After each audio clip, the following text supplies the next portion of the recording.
seated.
Now the four immeasurable thoughts. I'm just struggling to find the page, but it doesn't matter.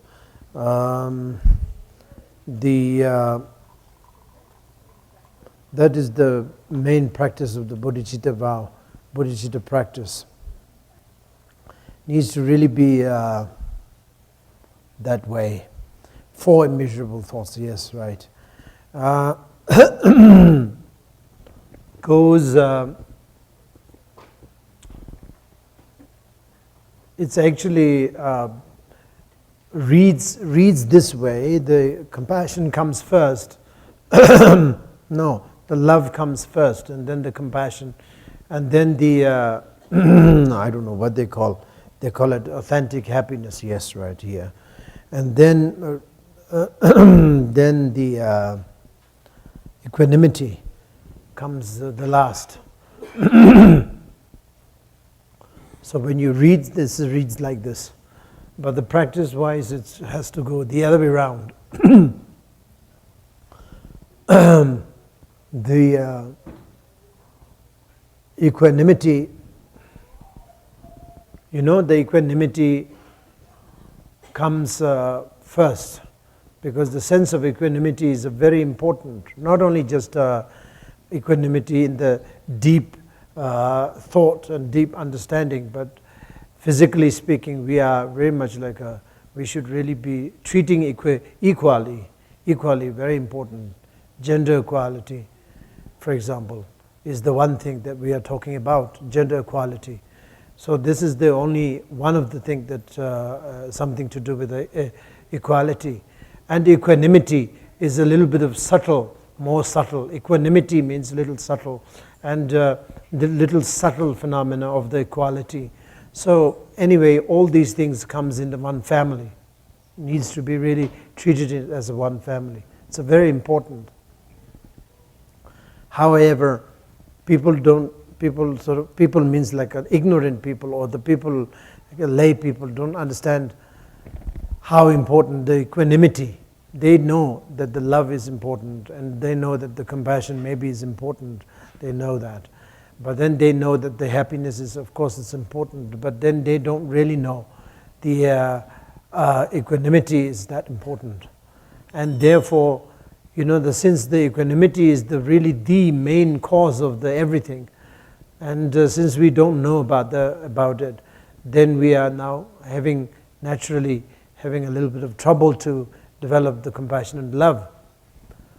Because the compassion and love, the genuine compassion, genuine love, this is what I'm talking about. Just a love is a very easy anyway. We do have a sense of love everywhere, everybody. And I love this light, like for example, I love this house, I love this hole, I love this tea, I love water, drinking water. I love everywhere. Sometimes even you say that, oh, I love fish. That actually means you're going to eat. So this is, but love, yeah, I love fish. I love beef. I love pork. Means you're going to eat. So of course the If you say, I love you, oh, please don't love me. I don't want you to eat me, Please. That bad. That severe, That scary. Very scary. Nowadays it's like, it's happening like that, If somebody says I love you very much, I don't know. Question. Question comes. Whether he loves my money, he loves my body, yeah? Whether he loves my fame, he loves my, I don't know, whatever, This is questionable.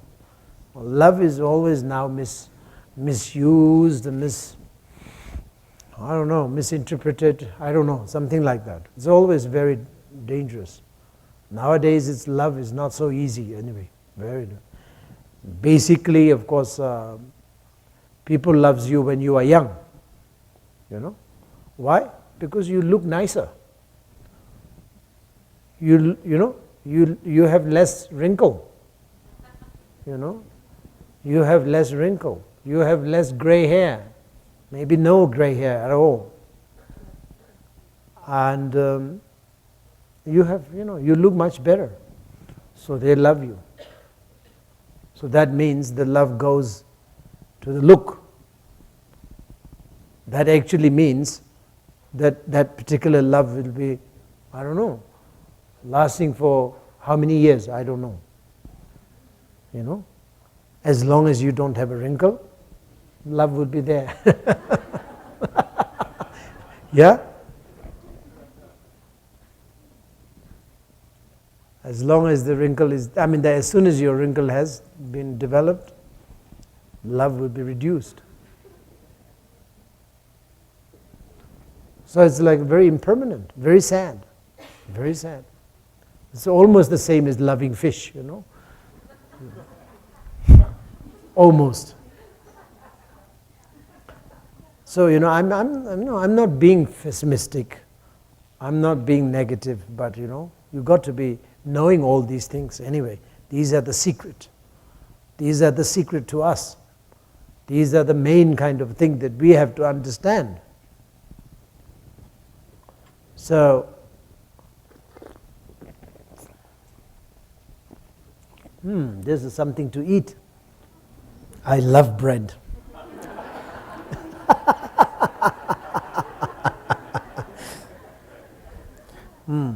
So, that's the thing. So, you really have to understand all these things. How to start from? You have to start from the establishing, or like, how do you say?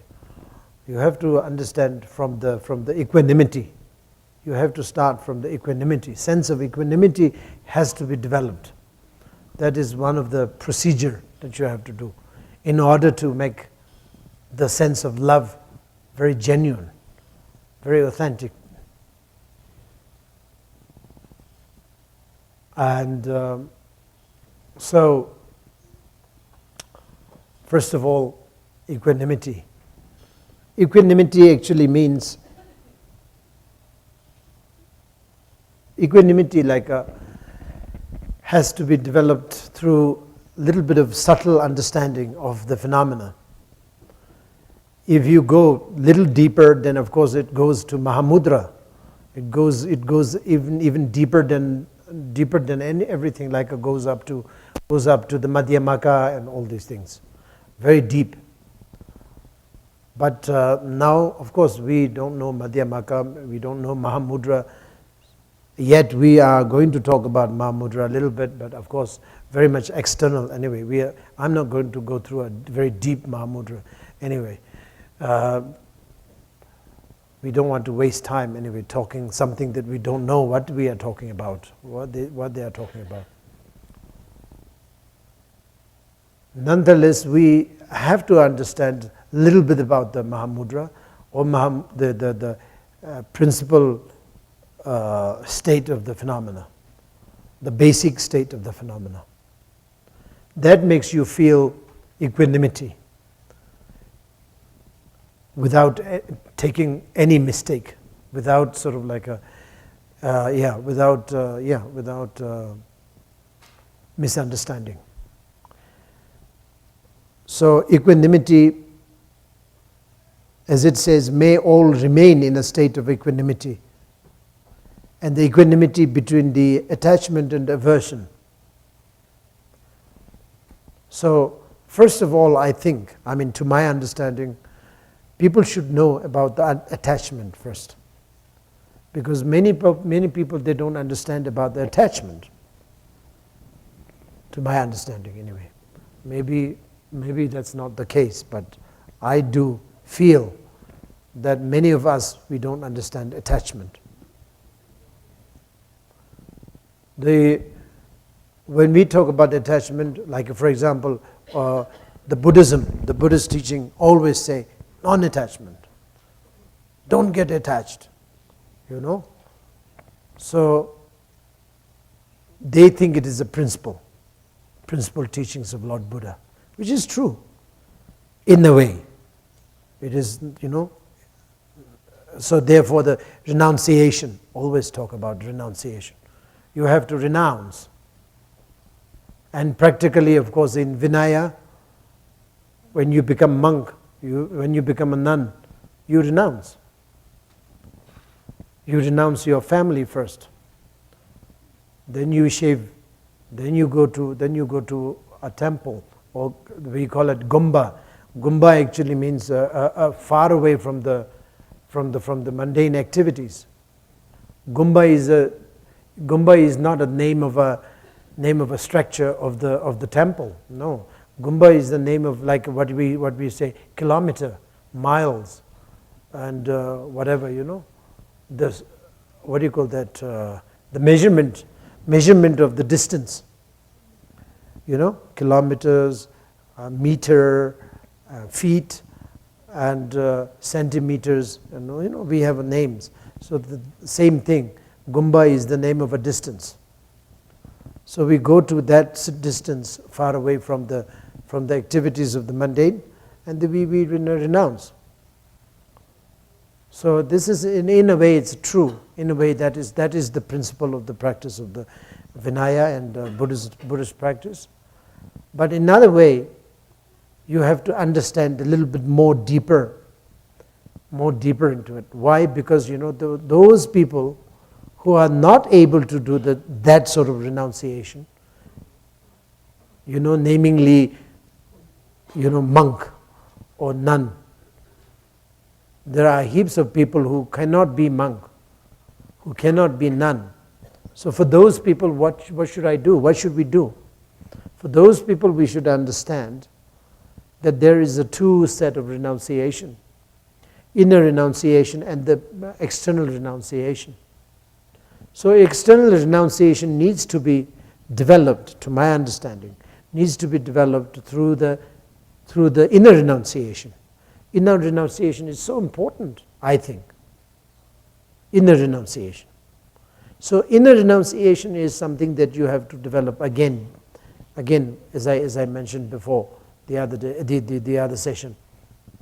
The understanding needs to be developed, so that you will understand that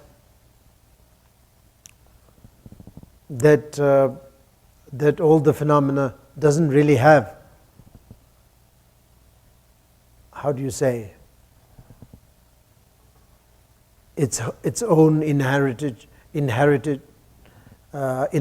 existence. So this is what we have to understand. Anything, any phenomena, any phenomena in this world doesn't really have its own sort of inherently existence. So this is what we have to, even though we see them, we hear them, we touch, we feel, everything is, there. But this is just the appearance. Appearances, really appears as if it's there, as if it is there. But it is not. It is not existing inherently. So this is something that we have to understand, and that is what we call non-attachment. That sort of sense of understanding is non-attachment.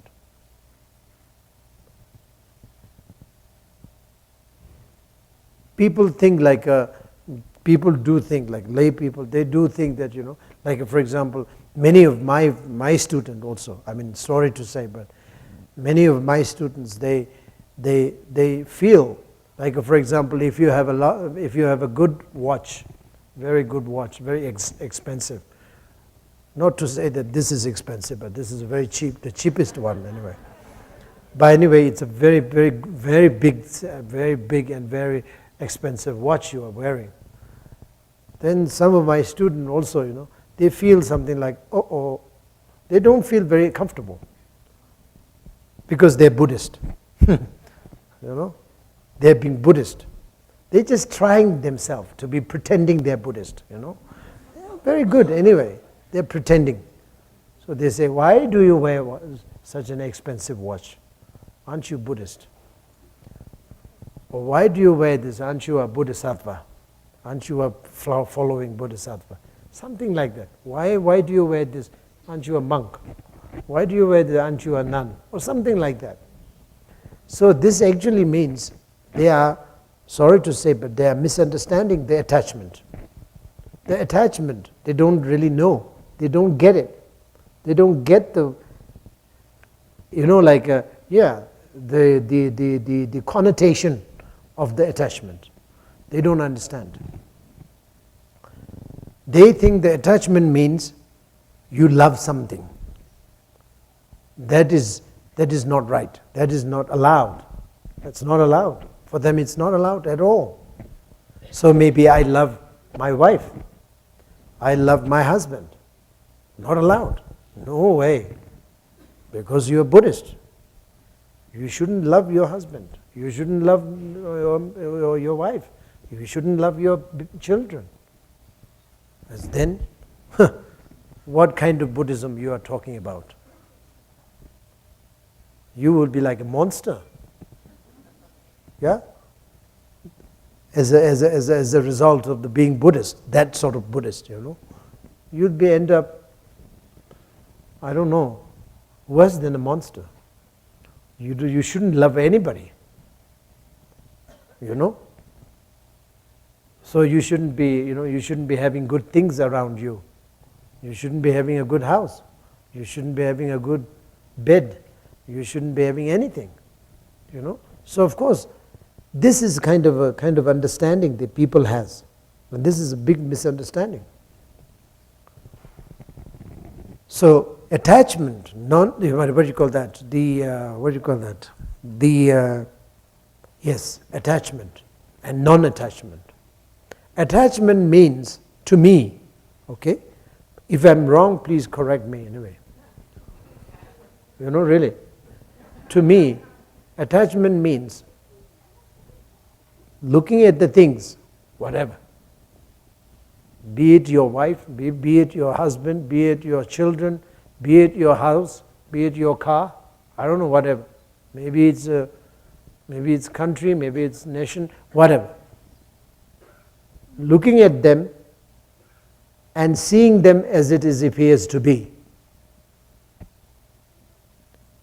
Appears to be inherently exist. But it is not. But you see them as if it is, as they are appears to be. As they are appears to be. That is attachment. Nothing but that is attachment. Do you understand what I mean now? Yeah? The attachment means, to me, that when you look at the things, whatever the thing you are looking at, and you look at the things, those are the things, that is appears to be, that they are existing, they are exist, as it is appears to be. Okay? Appears to be very, very, very exist, totally exist, solidly, But that's not exist as it is appears to be. But we think, we we say, we see, we believe deeply that they are existing as it is appears to be. That itself is an attachment to me, to my understanding, okay? It's not that we love each other. We love each other because I love sentient beings, for example. I love animal. I love human being. I should be loving everybody anyway. So that, nothing wrong, you know.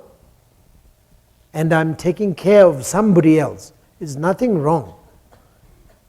You know, I love things. There's nothing wrong. I love things because I love it. What's wrong? You know, I have choice. I have liberty. I have freedom to love flowers, to love bread. Nothing wrong to love food.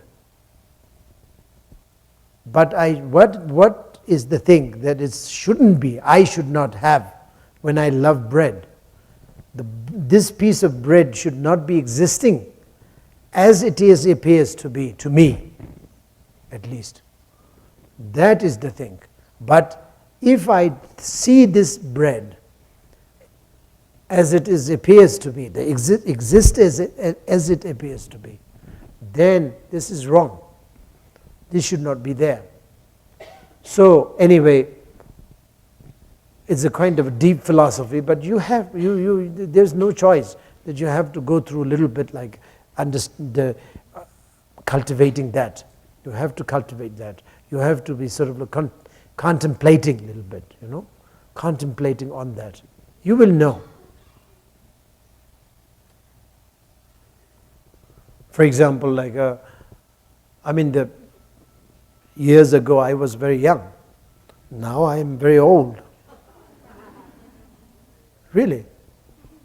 The younghood, what I think I was very young, was wrong. To my understanding, you know. Because I thought my younghood, my youth is going to be lasting forever. You know, I never thought that I'll be old. I never thought. At that moment, you know, at that sort of, but then every moment and every second, every small, what do you call that? Tiny moment has been a great sort of change for me until now. So now I see in a mirror, it's totally different. Why? Because every moment I have been changing. So it is not existing as it appears to be. It was very much appears to be that my youth was very permanent because it was okay, but it's not. So you will know these things. It's impermanent. You can say impermanent. There's two sort of impermanent, subtle impermanent, and then the major impermanent. The subtle impermanent is the one thing that is very much ignored from us, by us. We don't know. We think we are ever young, but it's not. We think we are ever happy, it's not. So these things, you know, so you know the fact that it's not ever there. Your youth, yes, your youth is always changing and you're getting old. So that's the reason the Buddha Shakyamuni said, when you're born, the night that you're born, you take your birth, you are dying, you're already dead. You know, the moment that you, like a second moment, you're dead already. The first moment of your life is dead. Now the second moment, you are dead already. The dying death, the process of death is already started the moment you're born. So that's you have to understand.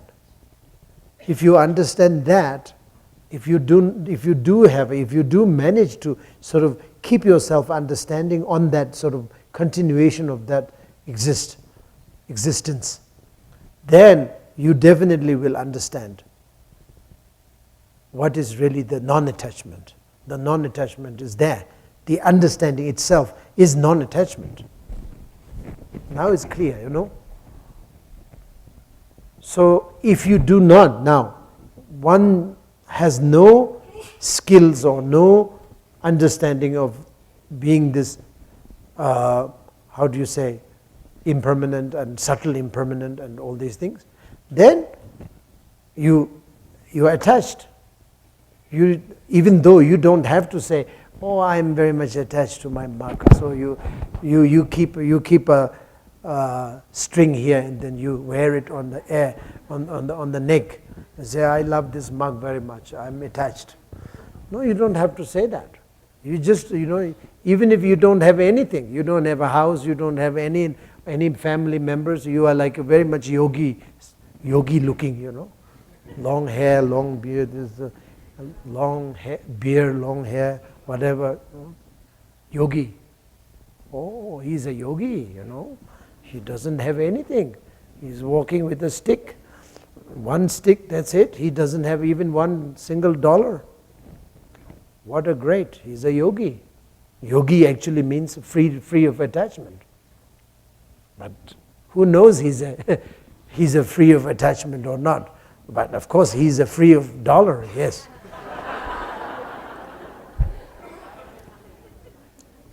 Attachment is something that, the attachment and non-attachment is very much something to do with here and here. It needs to be very subtle.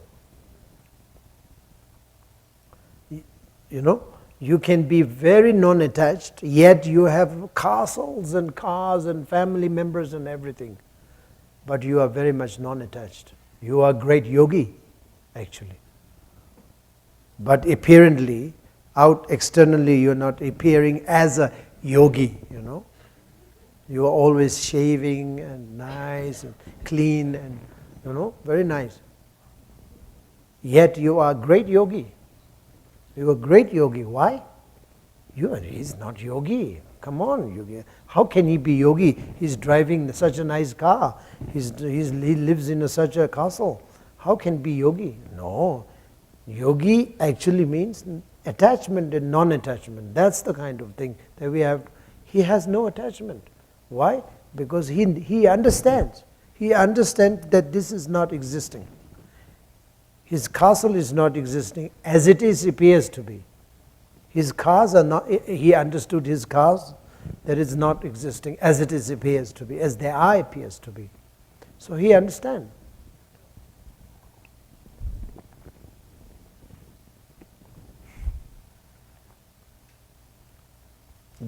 Am I talking too much?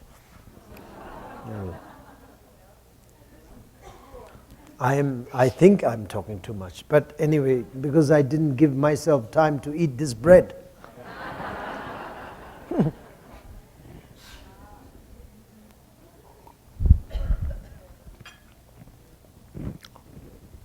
In Tibet, we have many masters, but one great master, the Patul Dorjichang. Patul is I don't know in which century, I think. It's a recent century anyway. Maybe 20th century. He's a great master and great scholar. And he's like he acts really as a yogi.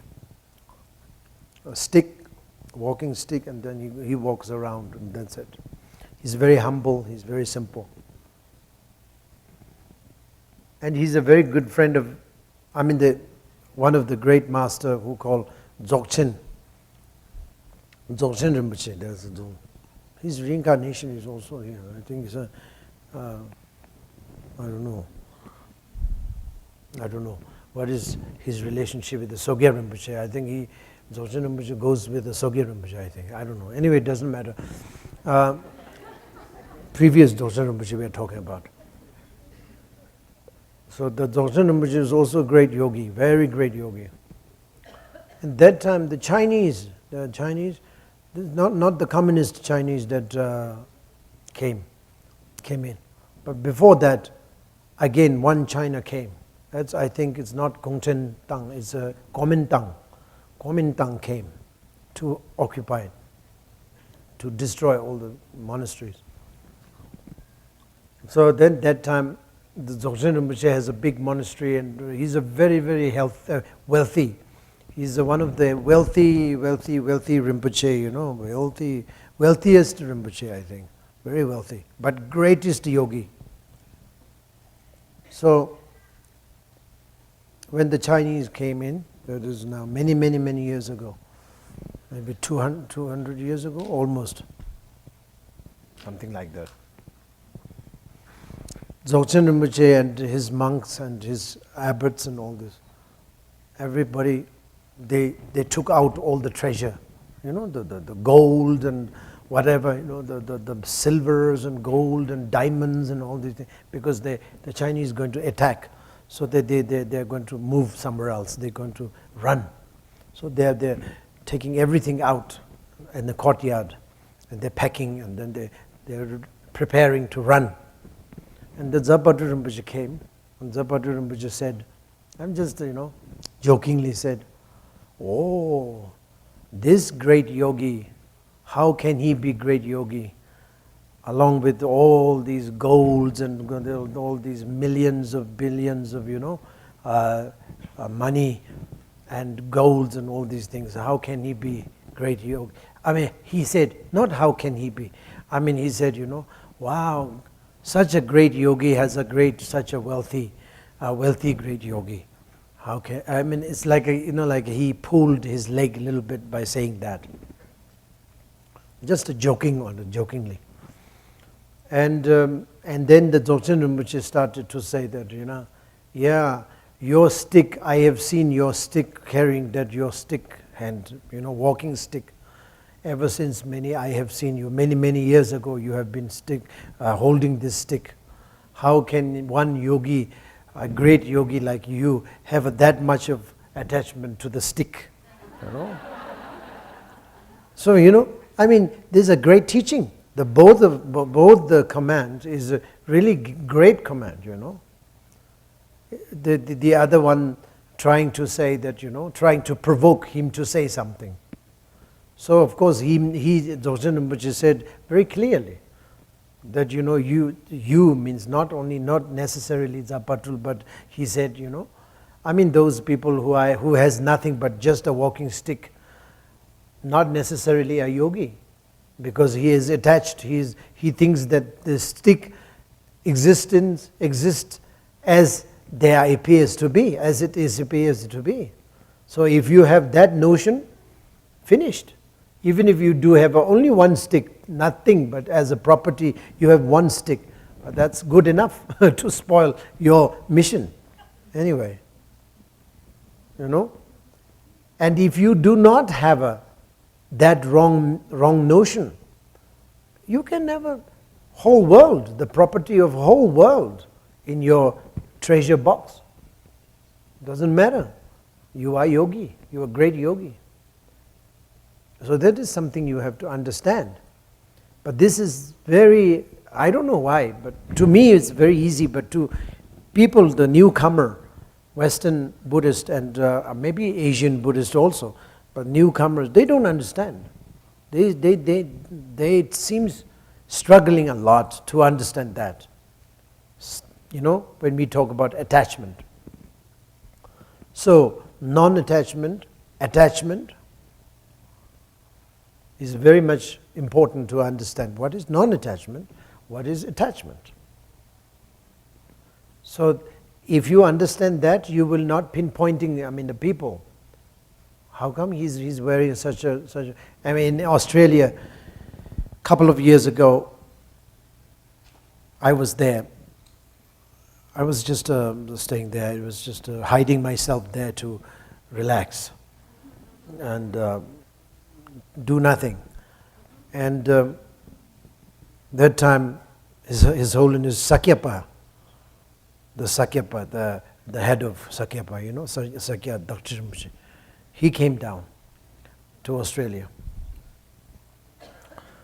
And that is now many, many years ago, 6, 7, 8 years ago, I don't know. It's quite a number of years ago. Anyway, it doesn't matter. And like yesterday, you know, yesterday here, you know, they invited me to, you know, Congress and all this. So similar thing that they did in the Canberra, you know, the Australian the Congress and Parliament, I don't know, whatever. They invited him to an interview and I don't know, whatever. I was there too. I was in that city, same city. My house is not very far from the Parliament. So, so His Holiness came. I wasn't there in the meeting. You know, why should I go? I was hiding anyway. So, so I was not going there in the meeting. But you know, that was an sort of thing.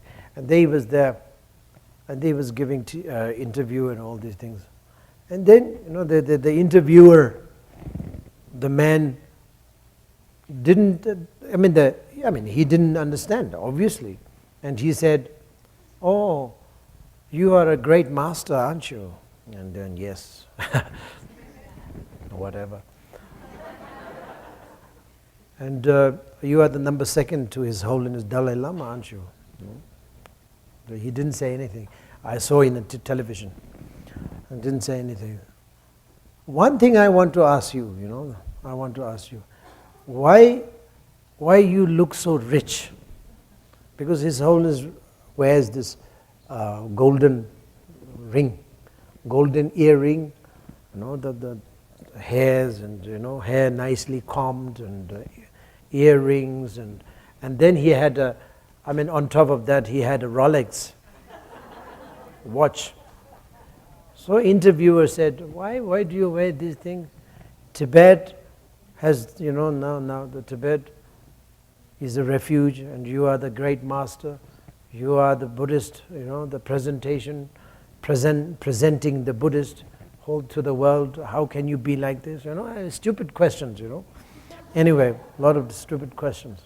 And especially the one thing is, you know, you are wearing, I can see you wearing a very expensive watch. How do you talk about it? And that time His Holiness was also telling that if you do not have attachment, you can wear anything. He was quoting from a sutra that's saying that Buddha Shakyamuni has told to one of his monk, his disciple, close disciple, said that you can wear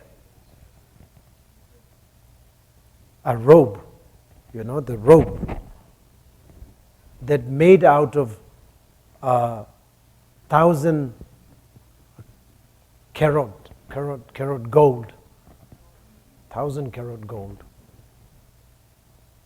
Unless, as long as you don't have attachment, you don't have misunderstanding on the robe, you can wear it. So this is what Buddha said, and that quote, His Holiness also repeat that. Sakyapa was repeating that, saying that. I don't know whether the interviewer understood or not. Anyway, he said that. So it was, you know, I'm just repeating all these things. Why? Because we have to understand that very, very nicely.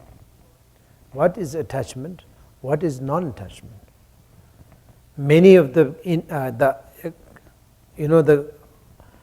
newcomers or many Buddhists, they don't understand, and they something like whoever is look very poor, very simple, very sort of like no watch, nothing, no nothing, very very poor looking, and very so many things to talk, rich to talk. Then he is a great yogi, because he has nothing. He has very nothing. He has no. He's not wearing good shoes. He's coming with a slipper, and he's nothing. Well, that's very nice. And he's a great. Definitely, he must be a great yogi. So this is a big misunderstanding. He can be a big great yogi. That's for sure. He can be, or he may not be. Yeah, that's the thing. So now here I am not talking something that you have to judge on somebody else. No, I'm not talking about these things to judge on somebody else. This is purely, simply I'm talking this to understand what is the level that you are in. You have to understand what is the categories, what is the level that you are in. That you have to understand, excuse me. You have to understand where you are. That's very important. So am I very much like attached? Am I full of attachment? Or I am not? You have to understand, investigate yourself. That is the reason why I am telling you. I'm not telling you because I want you to be judging people, judging. No, don't judge, you can't judge. The Buddha Shakyamuni said you can't judge. Unless you are enlightened, you can't judge. That's true also. We judge, mostly wrong. Result is wrong. So what's the point? So we don't judge. We don't want to judge. But we have to judge ourselves. That is true, because we are the one who should know very much about ourselves. We have attachment or not. We have a sense of loving or not. Sense of compassion or not. Okay, we have a sense of love and compassion. But then it comes with the package of attachment or not. That is something that we have to investigate. And then here, when we say equanimity, then the attachment and the aversion needs to be equally treated or equally understood. That is the thing. And that is, when we say that, it is a little bit like a kind of shocking or kind of confusing. But it is not confusing actually, because attachment and non-attachment, the both comes into the equanimity, because these two are actually in the existence of appearance. That's all. Appearance is whatever that is there. You just have to be sort of consolidated into the appearance. That's it. If you manage to consolidate everything into appearances, that's all. And that's the equanimity. You see them, for example, okay, I wanted to say this as a Mahamudra also, but the same thing, I can say it right now also. For example, this flower is there. And I love this flower. I love this flower because I love the color, I love the smell, I love the shape, I love the size. But some of you definitely will hate this. You may be saying that the purple color is very bad. I will say, this color, nothing wrong, very good. You say, I don't like this smell. I don't like so small. I don't like the this kind of flower. Fact that it's too small, whatever. So you hate it, I love it. So this, you hate it because your mind projection, your mind says you don't like it. I like it because my mind says it. However, the appearance of this flower, we all should be consolidating, the liking and not liking, the fact these two beautiful flower and not beautiful, this is ugly flower, needs to be consolidated into this appearance. That's all. So this is the equanimity. It's Attachment tells that it's not, that's ugly. Attachment tells it's very good. Attachment. So now, beyond attachment is the consolidated form or equanimity. And then you understand, you comprehend that there is no beautiful flower, neither beautiful flower nor ugly flower. So you will be sort of like developing the understanding. That understanding is the equanimity, because equanimity it's consolidated. So that is the thing. So when you have that, you feel so. The second thing is the authentic happiness. Second development of the four immeasurable thought. The great happiness comes. That is my own experience also. But of course, you guys may have that kind of experience too. Truly. Happiness, I don't know, but not the happiness of that, the mundane happiness, that sort of happiness. I don't think that is the case. But the real authentic happiness really is the authentic, like a lightness, authentic, authentic lightness, feel very light, feel very openness, feel very free after having this kind of sense of equanimity, little bit of understanding of equanimity. You feel extraordinarily happy in the sense light, open, and like a spaciousness. In Dzogchen we say the spaciousness. So it's something like that, but maybe not as kind of, let's say, vivid as Dzogchen, but still you feel very comfortable, very happy, very permanent happy, and very authentic, very sort of like something that you cannot really express, something that is very much beyond imagination. Generally, happiness is something that we can talk about. I like bread, and somebody offered me a bread, so I'm very happy. So that's happy. That's happiness is also a happiness. But that's, of course, as long as the bread is not there, I'm not happy. Same thing. That's a very temporary, and that's a very sort of like emotional happiness.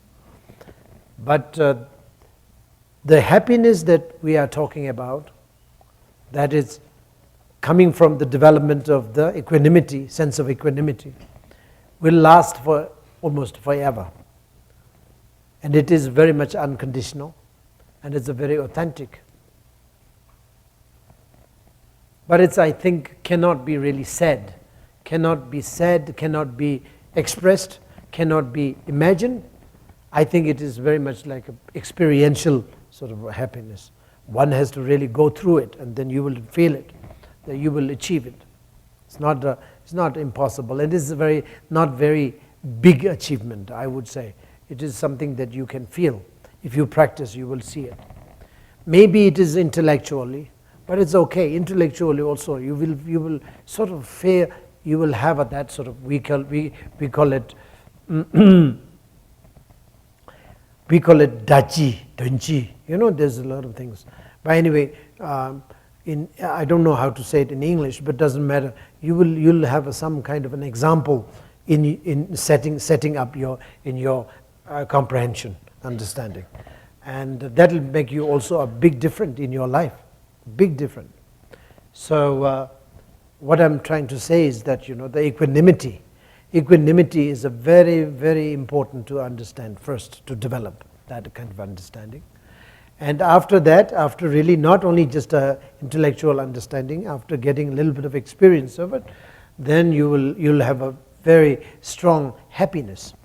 That is a very strong and very authentic happiness that'll automatically lead you to the sense of compassion.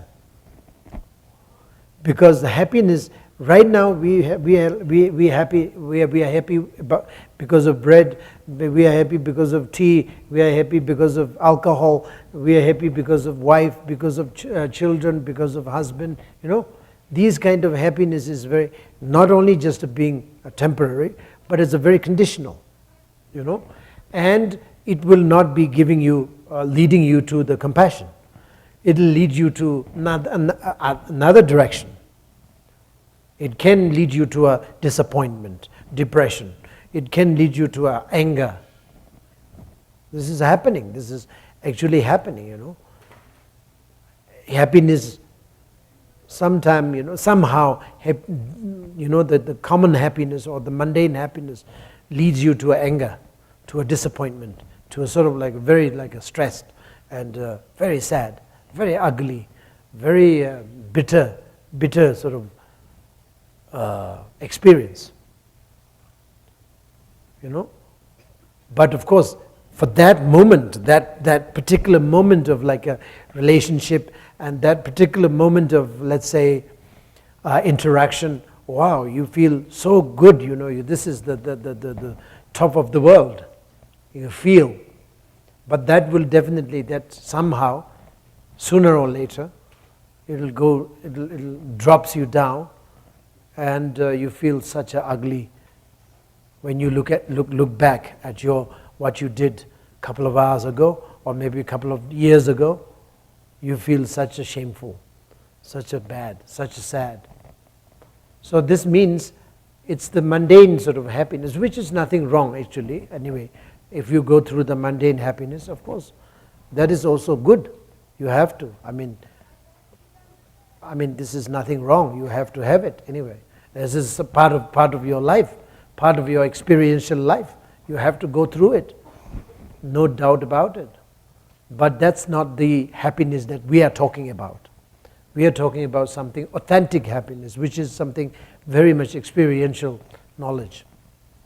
And that will lead you to the compassion. How?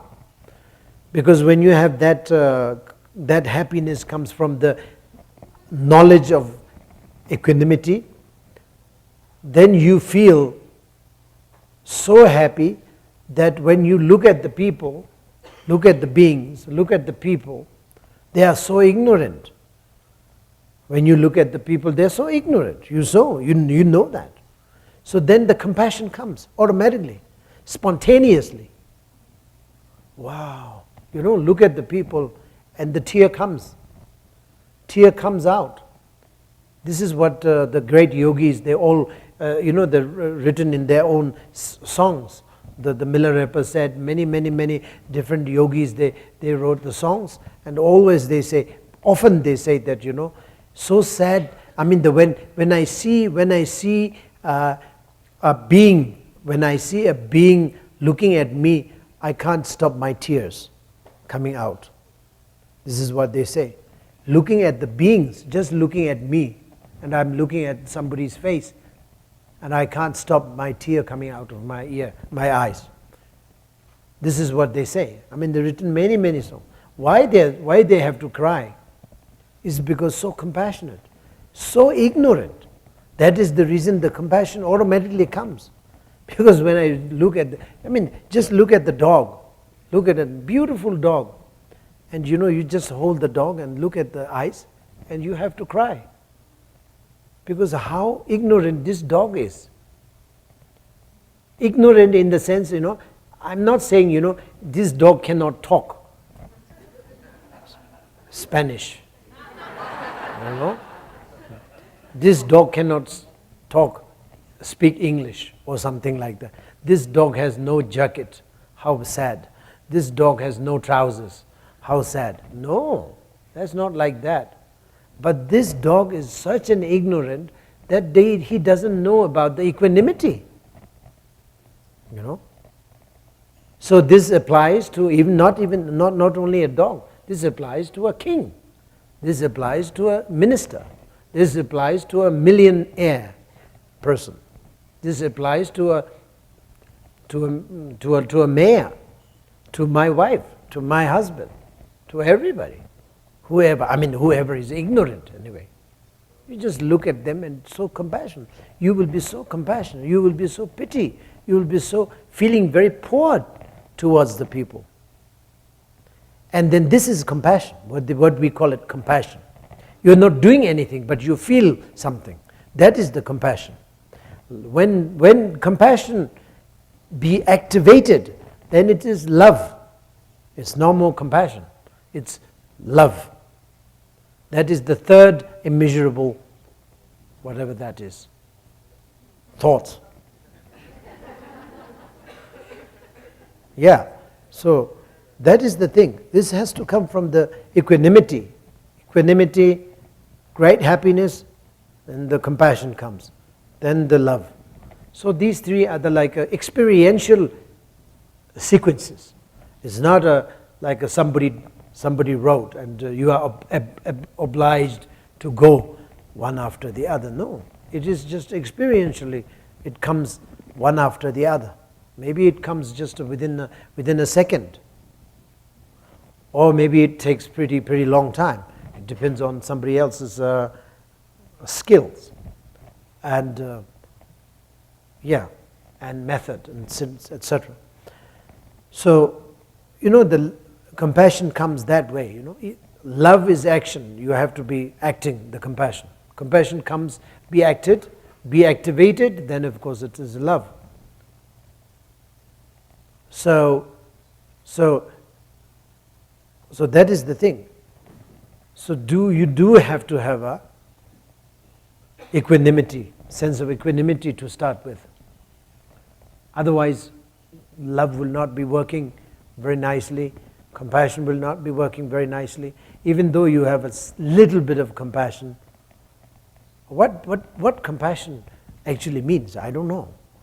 I mean, in common sense, I don't know. I don't know about the compassion. Maybe it's a Latin language or whatever, something to do with maybe a Spanish, maybe I don't know. So compassion doesn't make any sense. I mean, in English, doesn't make any sense to me. That you feel what the other feels. See? What you feel, what you see the other one, and you recognize what he feels, you feel God's passion. It's about the passion to see the other one, you feel it. Is it right? So it's similar to what we understand. So that's the thing. So you feel, as he say, you feel that how ignorant they are, and then you really compassion comes very strongly. There's a mini yogi saying this, and also one particular yogi. I don't want to tell all these long story, but there's one particular yogi. He always cries quite often. He always cries. He seldom smiles. And people ask him, why? And he said, you just go and look at the people's eyes. You cannot imagine that you can smile and you can sort of happy. No, there's no time to make yourself sort of happy and smile. Look at the people's eyes. That's all. That is my answer to you. So it's true, because when you look at the ignorant eyes, not the wisdom eyes. If you are looking at the people's ignorant eyes, they're very pity, very sad.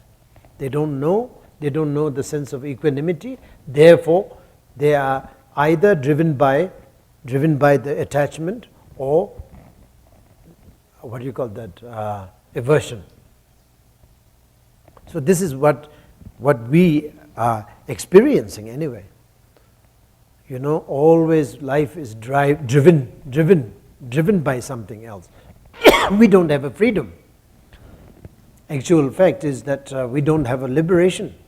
So that is the reason why the Buddha Shakyamuni wants us to liberate it from attachment, from aversion.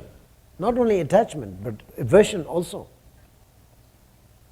So mostly people don't understand and say that Attachment is something that we have to abandon. But then where is aversion? People don't understand. People don't even talk about aversion very much. And that's a very pity. Anyway, let's go through the practice of this. So say first Spanish.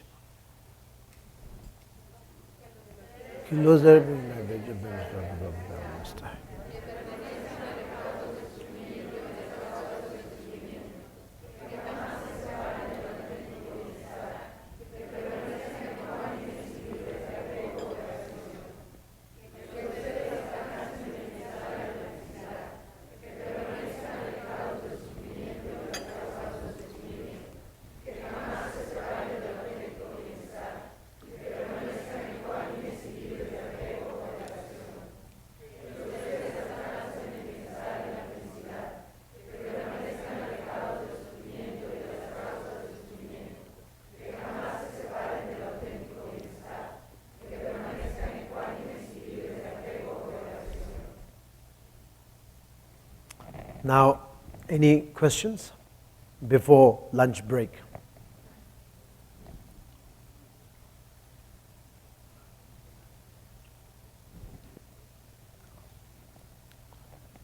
I hope you are not going to put me in a very difficult position.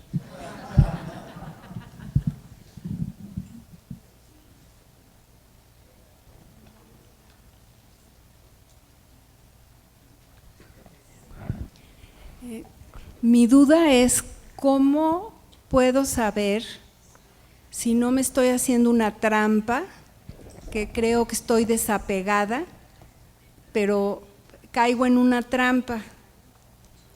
Por ejemplo, si yo tengo algo que aprecio y digo que estoy desapegada, viene alguien y me la roba, la primera reacción es mucho enojo, realmente no me permanezco ecuánime, sino tardo en procesar esto.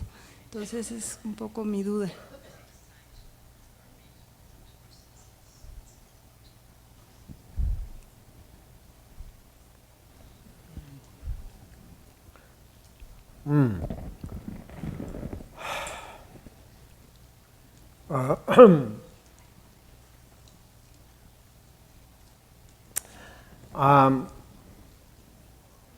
It's a very practical question. I mean, one has to be starting from, as I mentioned, it's starting the basically practice. Generally, I would like to say that any kind of practice, we have to go through the lamrim. It has to really go one after the other very nicely. The Gyalwang, the Gyalwang has a volume called lamrim. So that has to be practiced that way. Of course, it's a Gyalwang tradition, but that is not only Gyalwang. Of course, we all, any kind of Buddhist practitioner, I think, we should be practicing very nicely one after the other. So when it comes to here, it has really not only just a saying for immeasurable thought, blah, blah, blah, blah, blah, that's it. No. Or sometime, people don't understand, and then people say, okay, now for immeasurable thought is coming from the love, generating love, and then compassion. Then you cannot do it. Very, very difficult. It has to, according to our masters, our great masters, like Kadampas and all these Milarepa, Gambopa, and all the great masters, we go through the sequences of the equanimity and all these things. So your practice also has to, you shouldn't be really jumping. People, we are very fond of jumping. We like to jump. We don't like to touch with the Theravadan practice. We want to jump in the Mahayana. And Mahayana a little bit, and then jump into the Mahamudra, and then jump into the Dzogchen, and you do like that. That's not right. Then it is like almost, it's true that you are cheating yourself. You're really cheating yourself, and you tell yourself, okay, come on, you are practicing this, you're practicing that, but you are cheating. Did you do practice of Theravadan? No. Did you go through the Vinaya? No. I never went through the Vinaya. something like that. Did you do really the 6 parameters practice very sequentially, nicely? No, I don't think so. So what are you doing now? I'm doing Mahamudra. Oh, and I'm doing, Ati Yoga practice, the Dzogwa Chenpo practice. Wow, okay, good luck. Something like, anyway, so similarly, in this question, I would say, this first equanimity, really have to understand what is really equanimity means. And this really, this may take a little bit of time, let's say quite a long time, say maybe a couple of years also. What is equanimity? So this may take a long time, but it's worth it, worth it. So then after that, equanimity comes, the experientially equanimity comes, the spontaneous happiness will come. But that is not the, goal, or it's the final goal, final destination. No, it is not a final destination. Happiness is not a final destination. I always say, we should not be talking about happiness as a final goal. We should not. People always talk about, no matter whether he or she is a Buddhist or not, doesn't matter. We always talk about happiness. That is very common. If we want to be a little special, little sort of like a superior, then you shouldn't talk much about happiness. We should talk about something else more than the happiness.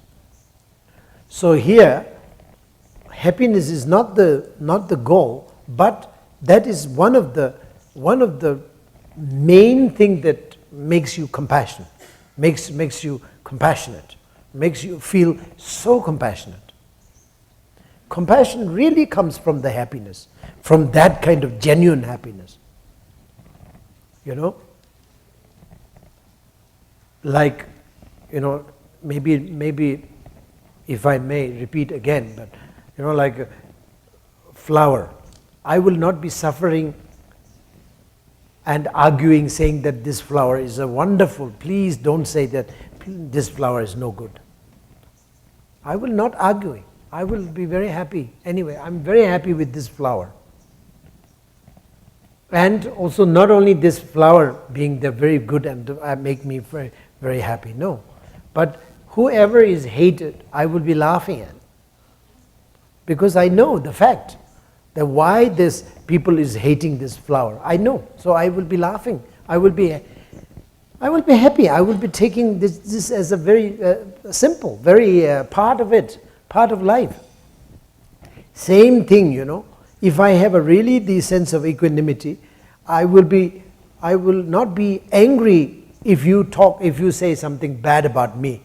You are a bad person, you are a bad master, you are the bullshitter, you are bullshitting here, I will be so happy to hear that.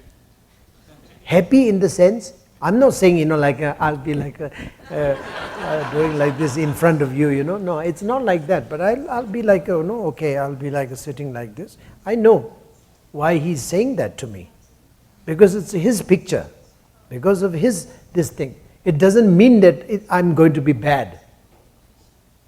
And if somebody is praising me, it doesn't mean that I'm going to be good, because I'm who I am. That's all. It doesn't mean I'm equanimity. I know the equanimity. Sense of equanimity is there. Whoever does something bad on me, talks something bad, whatever, it doesn't matter. I'll be equanimity. I'll be resting on its own nature. And if somebody says something very good, I'll be excited. No, maybe I will pretend I'm very excited, but that's a really pretend. Deeply I am resting on its own nature. So such a happiness, that is the happiness that I will be experiencing, for example. Not that I am as a personal, but of course I'm just giving an example, So that is the equanimity. So after that, that is the happiness I have. Then I will look at people who are fighting, who are struggling, and who are crying, who are dying, who are commit suiciding and all these things, bombing and this and that, all these things. Then looking at them, I'll be so compassionate. So this is the thing. First, equanimity needs to be developed. So then you will not be cheating yourself. You'll be like going according to the lamrim. Next, please.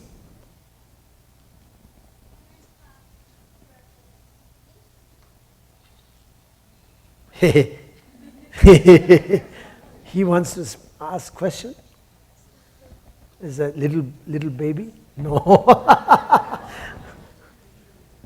Okay, then we have a break. Okay. That's it. There's one here.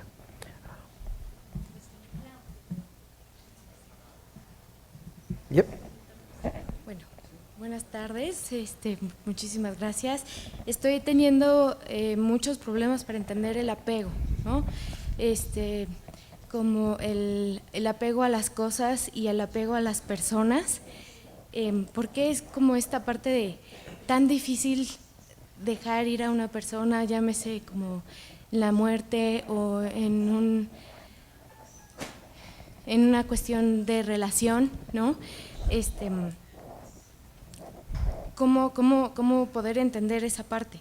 Y no sé si es por, a lo mejor, el apego porque algo me está, no sé, algo siento que me está haciendo falta, o cómo encontrar eso que está haciendo falta, o estoy teniendo problemas para entender eso. Muchas gracias. It's a very simple question to answer. Attachment, again, what you are, attachment that you are, you can go. Attachment that what you are talking about is very much the fact, and we all have that, and we all have to have that. There's no problem. That is not a problem. As long as you don't see your friend existing inherently. That is the thing. Inherently. This is the reason why, the inherently means like a very, very deep, you have to, but for example, like what I said, I was very young. 15 years ago, the first time when I come to Mexico, I was very, very young. I was pretty young, much younger than now.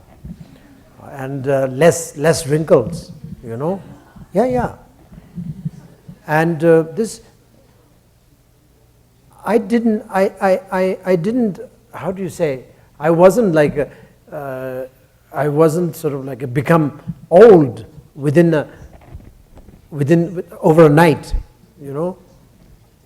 I become old every moment, every second I changed. I changed my appearance. I changed my color. I changed my attitude and everything. Every second it goes. So this actually tells you that it's not existing inherently.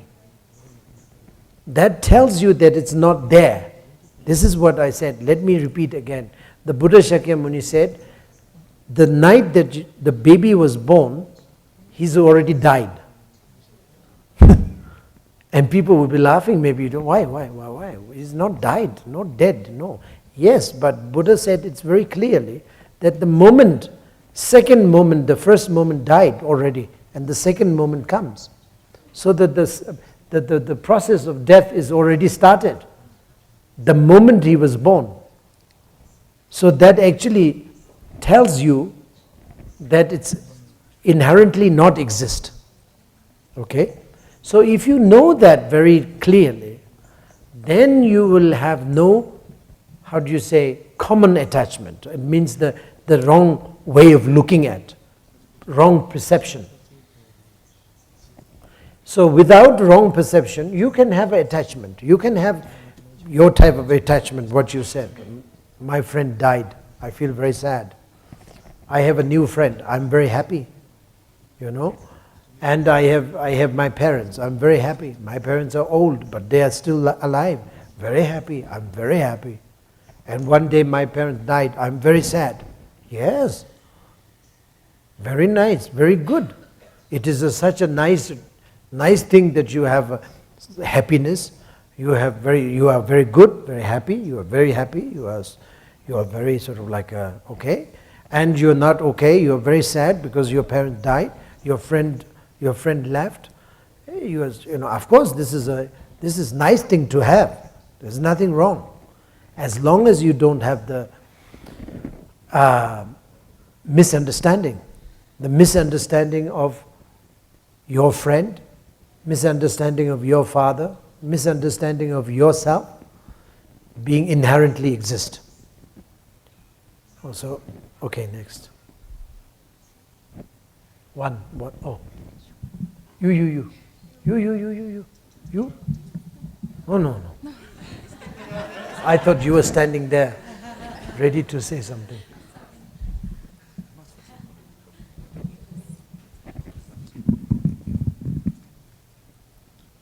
Su Santidad, en las primeras enseñanzas, este tema del apego fue para mí muy impactante, porque hoy, con lo que usted ha repetido, me vuelve una vez más a mover, como a muchas personas que han preguntado. Mencionó usted nuevamente el ejemplo del Rolex. Dice, uno puede aspirar a tener un Rolex o un coche de una marca importante, pero eso no es lo verdaderamente importante. No tiene uno que quedarse allí, tiene uno que seguir adelante. Entonces el apego es cuando uno se estaciona en ello y ahí se queda y se aferra uno a eso. Ahí es en donde uno no ha entendido esa esencia que usted hoy nos está explicando. Entonces me sigue haciendo mucho movimiento porque de esta parte del mundo nos aferramos mucho a las cosas y a los seres humanos y a ciertos bienes. Y por eso nos duele y sufrimos cuando tenemos que separarnos de ellos o dejarlos ir. Sí, ahora también otro punto que me mueve y que me causa más impresión es que al hablar del apego también tiene uno que entender la versión o la no esencia del bien con el que uno se apega. Entonces son dos cosas diferentes, independientemente de que uno tiene que seguir siendo la persona que valore y que al final de cuentas tenga la ecuanimidad para darle la esencia suficiente a las cosas.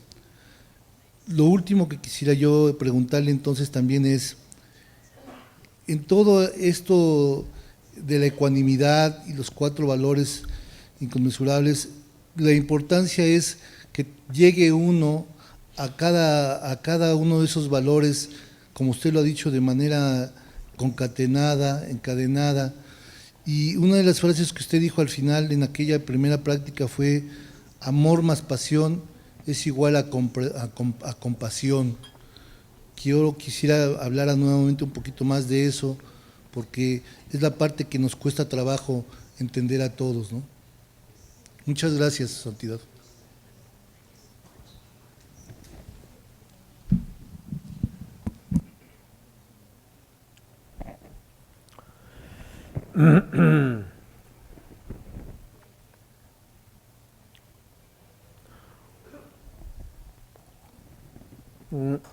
Love, compassion.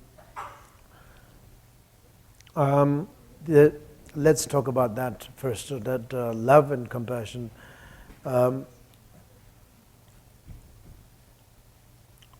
Ritually, or maybe script, according to the script, love is wishing that.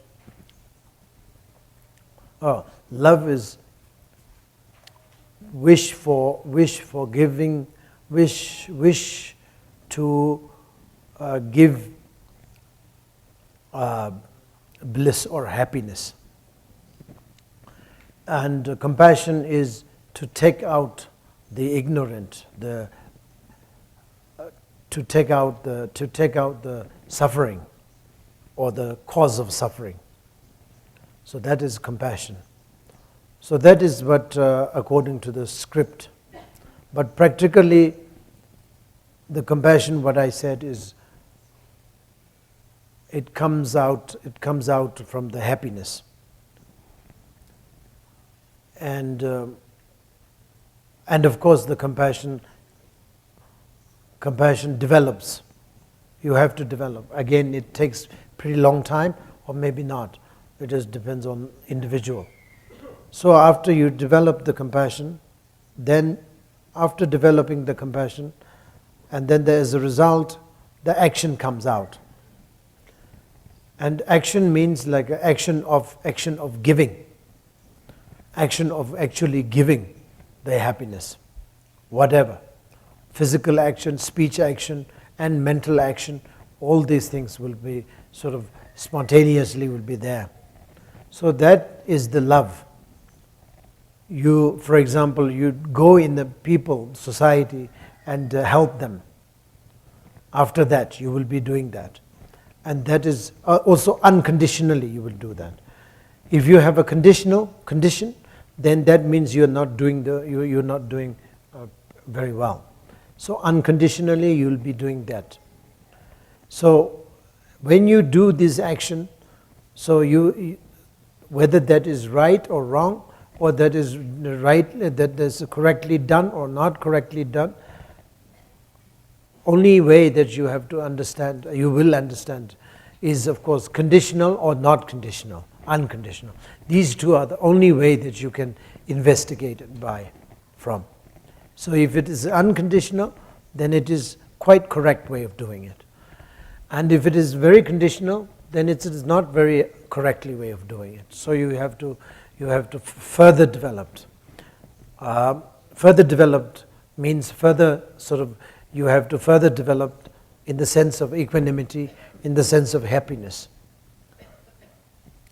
So generally speaking, none of us has that much of a happiness of our understanding.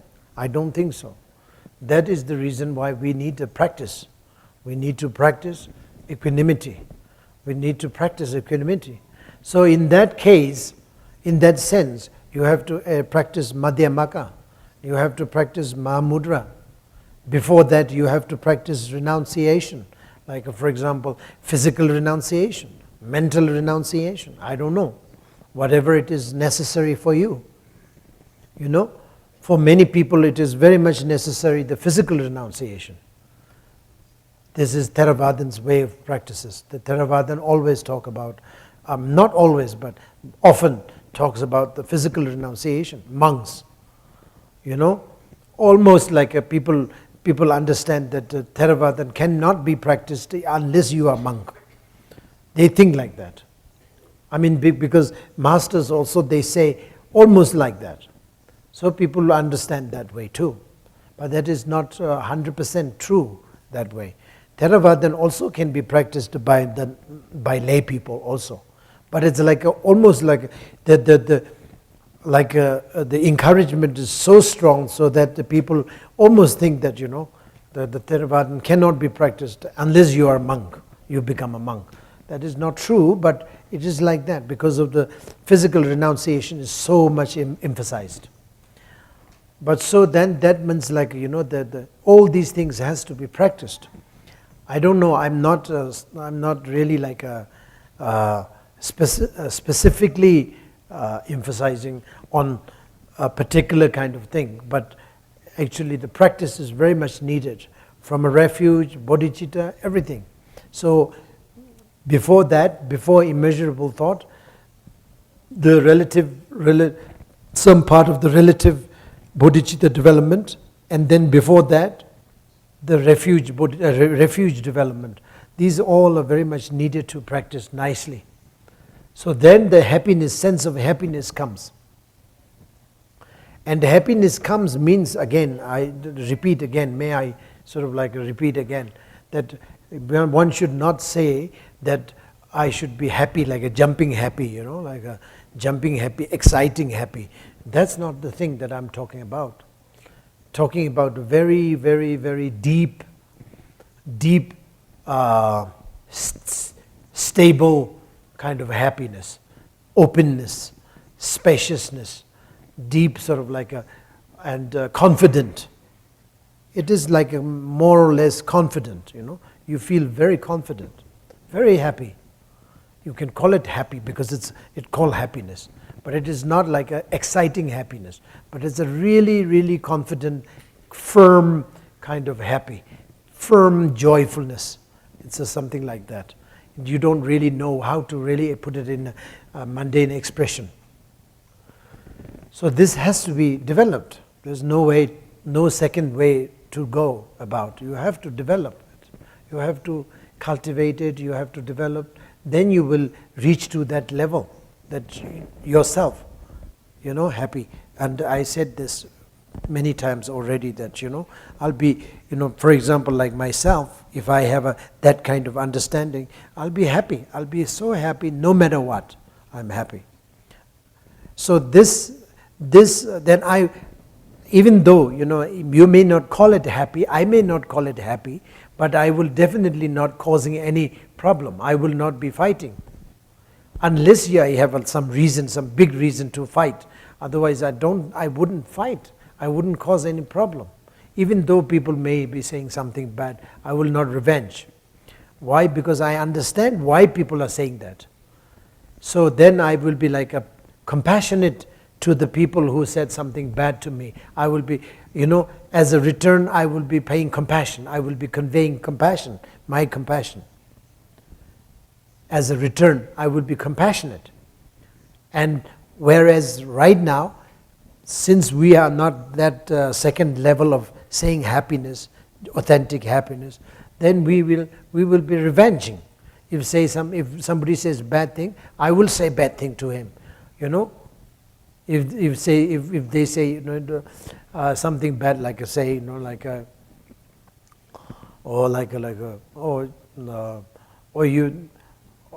you ugly one, then I would say you are also ugly. What do you mean? Something like this, straight away. You are ugly also. So I'm very prepared. I'm ready to say that. Because I'm very angry. I'm just spontaneously like that. And it's not going to be like that. If I achieve that second thing, I will not be saying that. I will be, instead of saying ugly you, I'll be saying, I'll be so compassionate. He's saying that to me because he thinks he's very much attached to the fact that I'm ugly.